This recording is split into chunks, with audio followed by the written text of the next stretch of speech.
Hey, what is up, y'all? Today we're back with another video, and today I will be telling you guys my opinions on the NBA trades. Sorry I haven't been uploading. I've just been an absolute chud, and I've been a loser to the past couple of weeks. I haven't been uploading, but I have to really catch up because right when I'm thinking of doing a video, okay, it can't get too much crazier, something else happens. Like, I wouldn't be surprised if Jokic just got traded right now. But the first trade we are going to start off with is the biggest trade, the most anticipated trade. The Giannis trade is to the Heat. Giannis, obviously a phenomenal player, MVP caliber player. He's going to really help elevate this Heat team. The only issue I can see the Heat having is lack of depth. They got rid of Tyler Hero. They got rid of Khalil Ware, who's going to be a really good player. They got rid of their first-round pick from last year. They got rid of Jaime Jaquez, who's also was a Six-Man of the Year candidate last year. So that's going to be very interesting, the lack of shooting, the lack of depth. I'm very excited to see the defense from the Giannis and Bam team. They need to maybe get a Kobe White in free agency. They need to get some shooting. Kind of like how the Pistons did when they traded for Isaiah Joe. It's not a flashy trade, but it's a very good trade in the fact that it fixes a hole on that team. And next, the next big trade, LaMelo to the Timberwolves for Naz Reid, a first round 2033 or 2034 first round draft pick, 3 pick swaps and a couple of seconds. I think Charlotte is really stupid for doing that trade. And the main reason is LaMelo Ball elevates everyone on that Charlotte team. He's not just an offensive player. He just elevates everyone. So that's going to be a huge loss for them. Naz Reid's a good player. They got a decent amount of draft picks, but I don't like that trade for them. However, for Minnesota, I think that's a phenomenal trade. I know the issue is, what are they going to do on defense? They need some bigs after Julius Randle got traded to the Nets for basically nothing. I think they'll be fine simply because Rudy Gobert is such a strong defender and can play perimeter defense decently. Jaden McDaniels is a good defender, so I think they'll still be fine defensively. And I like the fact that LaMelo Ball and Anthony Edwards are on the same offense. People are saying Anthony Edwards can't play off ball. He needs the ball. That's not true. Anthony Edwards can shoot up. He can shoot from 3, 40%. That's really good. And he can slash. He can cut. He can focus more on defense because he's shown he can be a phenomenal defender. So I really like this trade for Minnesota. I think they'll be a top 3 seed in the West. The Nuggets need to watch out. The Lakers, Luka and Austin, you're alone.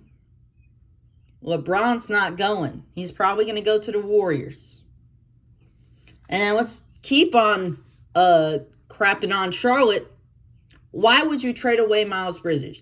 I know he's not a good person, but he's a good player, averaging 19 points a game. He was huge in that play-in against Miami, he's a great player. He's a veteran. He can add veteran leadership. I know he got traded for Jermaine O'Neal and Grayson Allen, right? I'm pretty sure. Or Colin Gillespie, either one of those, and a couple of picks. But I just don't like that for Charlotte, because I just think they downgraded. They're finally started building something for the first time in their miserable franchise, and then they blew it all up. I don't like that. And then the Suns, I don't think it moves them higher up in the West. I mean, it helps them because they're going to be pretty good. It's just the West is going to be a bloodbath this year, especially after all the moves. And then another huge trade happened yesterday. Ja Morant. Ja Morant is now a Trailblazer. I think that is a fantastic trade for Portland. However, I do not love the fact that they have like 4 guards that can be phenomenal.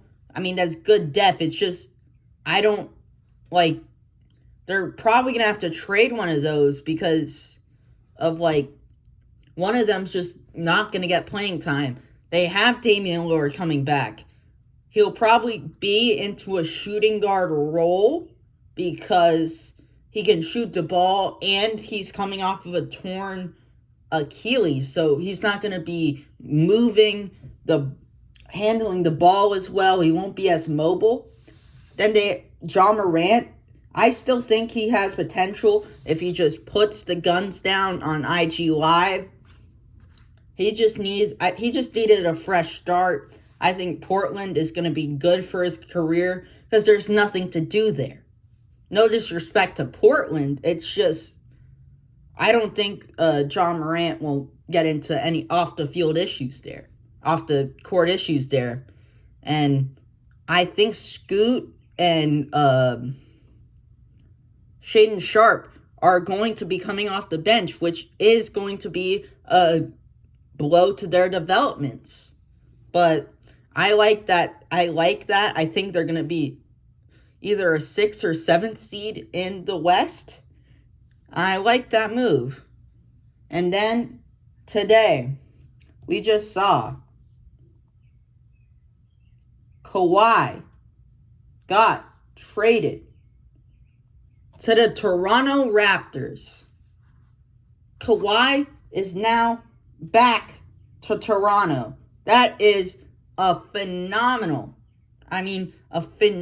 team in Toronto over there. That's a top 4 seed instantly. I think Toronto's better than Miami because I think they have a better roster than Miami. I mean, they gave up Brandon Ingram, Grady Dick, and a bunch of picks. I'll give them that, but not as much, just about as much as Miami gave up.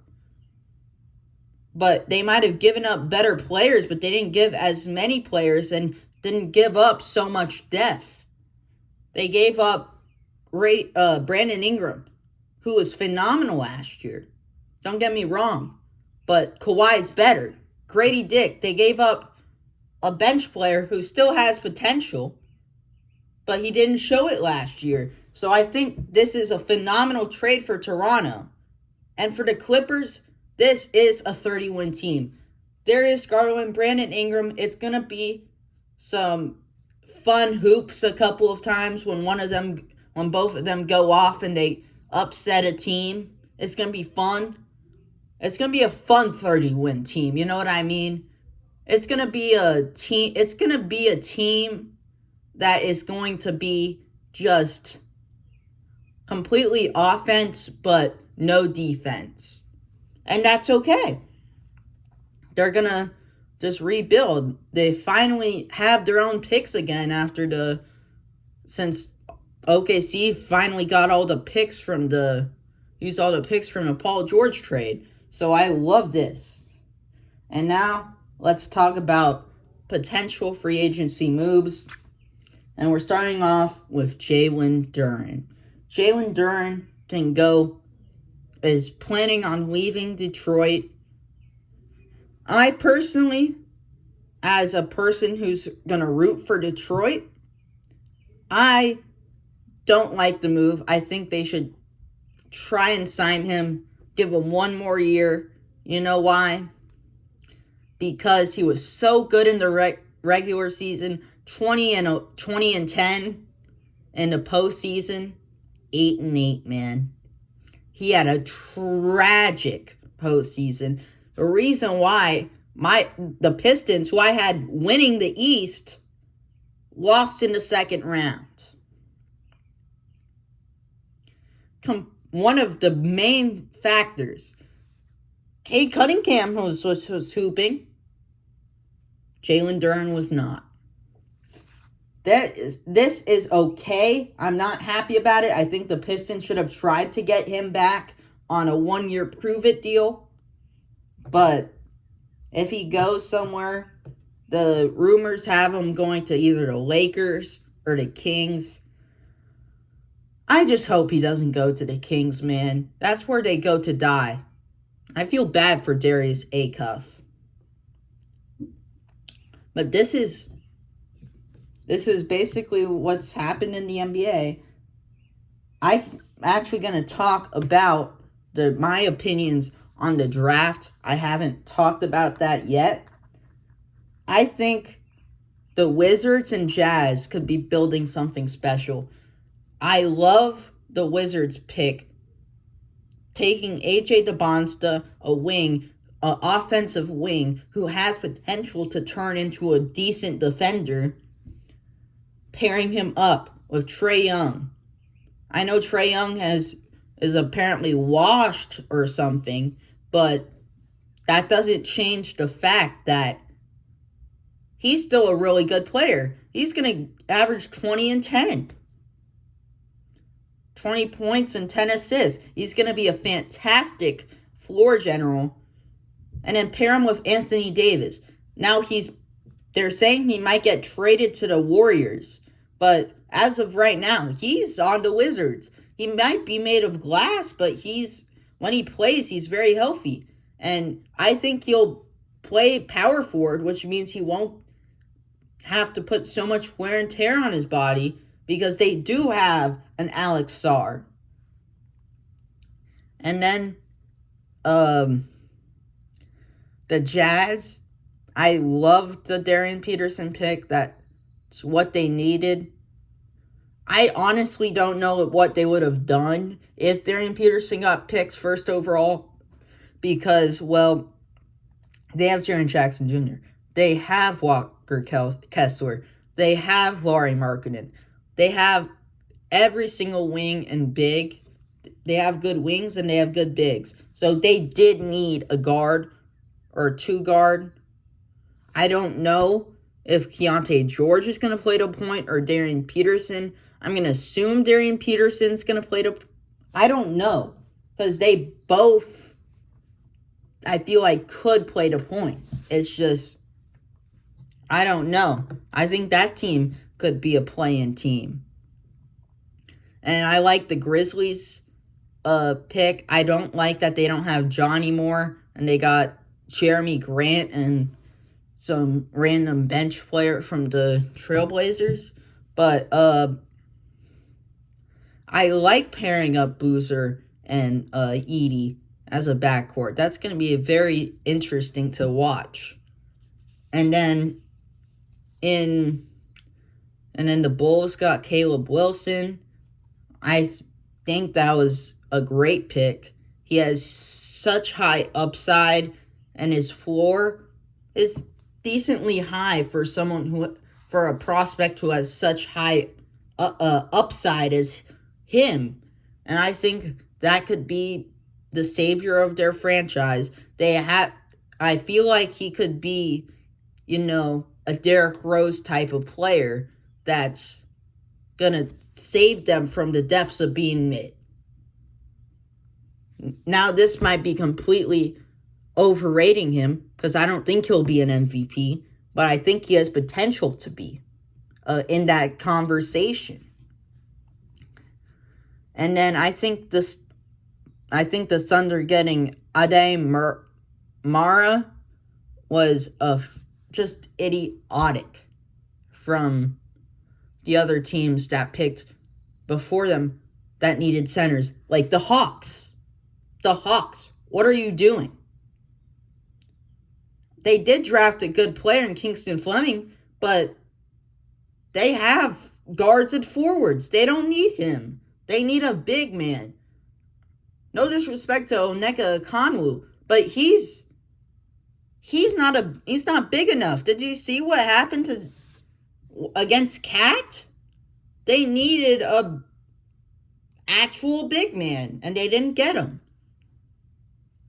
And I think the Thunder getting him is great because they can actually replace Chet Holmgren. Because Chet Holmgren, as good as Chet Holmgren is, you don't want a player that's scared of the best player in the league. You don't want a player that's only going to take a third-team All-NBA player taking 2 shots in a Game 7. So I think that's good. Even though I think Chet is fine, it's just,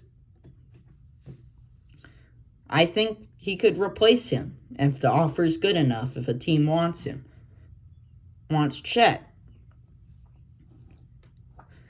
And then I think the Warriors drafting Axel Lindenberg is a good pick because he is going to be a good player.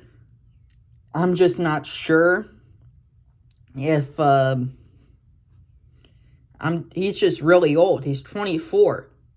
And the fact that they're planning on building up an unction, that's not going to be very good because after the next 2 years, they won't have a future.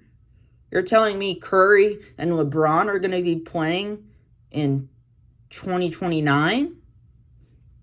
No, they're not. So I don't think that's good. That's good because you're going to have a 26-year-old future of your franchise, and that's not good. But those are my opinions on what's happened in the NBA so far. Let me check, see if anything signing hasn't happened yet. That's huge. And no, that's all I have for you guys. See you guys next time. Peace.